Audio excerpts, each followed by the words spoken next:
Hi friends, நம்ம இன்றைக்கி கூத்தாநல்லூர் தம் fruit cake தான் பார்க்க போகிறோம்.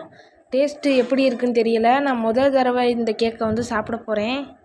வாங்க எப்படி இருக்குன்னு பார்ப்போம். நீங்கள் நம்ம சேனலை இன்னும் சப்ஸ்கிரைப் பண்ணலைன்னா மறக்காமல் சப்ஸ்கிரைப் பண்ணிக்கோங்க. இந்த கேக்கில் பார்த்தீங்கன்னா என்ன போட்டிருக்காங்கன்னே தெரியல, ஆனால் கண்டுபிடிக்க முடியல. இது பார்த்தீங்கன்னா எப்படி இருக்குன்னா நெய்ச்சக்கை எல்லாம் ஒன்றா சேர்த்து வச்சாப்புல இருக்குது. அப்படி தான் இருந்துச்சு டேஸ்ட்டும். கிட்டத்தட்ட அது மாதிரி தான் இருந்துச்சு. உப்பு, சால்ட்டு, புளிப்பு எல்லாமே இருந்துச்சு. நெய்ச்சக்காயும் பால்கோவாயும் கலந்து சாப்பிட்டா எப்படி இருக்கும் அது மாதிரி இருந்துச்சு இந்த கேக்கு. ஃபஸ்ட் டைம் நான் ட்ரை பண்ணேன். நீங்கள் யார் இன்னும் ட்ரை பண்ணலைன்னா இந்த கேக்கு வாங்கி ட்ரை பண்ணி சாப்பிட்டு பாருங்கள். நல்லா தான் இருந்துச்சு. ஆனால் ரொம்பலாம் சாப்பிட முடியாது போல், திகட்டுச்சு. ஃபுல்லாக நெய் தான் போல், நெய்யிலே பண்ணியிருந்தாங்க. ஃபுல்லாக நெய் தான், நெய் வாசம் தான் அடிச்சிச்சு ஃபுல்லாகவே. பீஸ் எடுக்கும் போதே உதிர ஆரம்பிச்சிருச்சு.